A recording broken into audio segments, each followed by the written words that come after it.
Good morning, Mr. Speaker. Good morning, colleagues. Mr. Speaker, today I will table the Fire Safety Amendment Act 2023, which will address the minimum duty strength required at the airport. Mr. Speaker, this bill will amend the Fire Safety Act 2014 to clarify that the National Fire Protection Agency codes do not apply to airport operations and that the UK Air Navigation Overseas Orders and any overseas territories aviation requirements do apply to airport operations.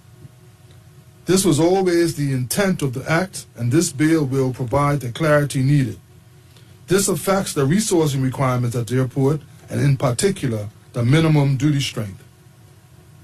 Mr. Speaker, as I have previously advised this Honorable House, the Bermuda Fire and Rescue Service operates the Airport Rescue Firefighting Services, which provides aircraft, rescue, and firefighting services for the Aleph Wade International Airport.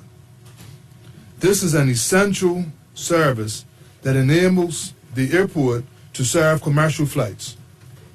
I also advised of the increased requirements in respect of the minimum duty strength and the need in the short term to bring in overseas firefighters to meet that revised requirement to ensure that airport operations continued uninterrupted. Mr. Speaker, since my last statement to this Honorable House on this matter, I am pleased to report that we have advertised and recruited a further 11 local firefighters, 10 of whom are currently overseas in the UK receiving specialist training to be certified aircraft rescue firefighters. Thank you. I have met with them on a number of occasions and was pleased to see them off at the airport.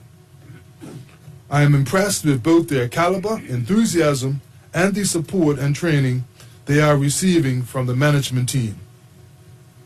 Mr. Speaker, not all jurisdictions hire raw recruits and train them for the fire service. Some will only hire trained and qualified firefighters. Bermuda, however, hires raw recruits and trains them to be firefighters. It typically takes 24 weeks for the foundation training, and then there is further specialist training. With this cohort, the intent is to have them certified aircraft rescue firefighters and on duty replacing some of the overseas firefighters by the 31st of March, 2023. Mr. Speaker, we currently have 19 overseas firefighters, and this will leave us in March with the need to retain some of the overseas firefighters until further Bermudians can be hired and trained to replace them. I am pleased to advise that we are advertising to fill more posts within the service, including firefighters, sergeants, crew commanders, and substantively filling the fire chief's post. Mr. Speaker, we are committed to ensuring that there are sufficient resources at the airport to maintain operations. We are also committed to recruiting and retaining Bermudians in the service. This essential service provides a challenging and rewarding career, and I encourage people to apply to join. Mr. Speaker, in closing, I would like to thank the women and men of the Bermuda Fire and Rescue Service for their service, and in particular to those who have stepped up at the airport. I would also like to thank the executive of the Fire Service Association for their support in ensuring that the airport requirements were met. Thank you, Mr. Speaker.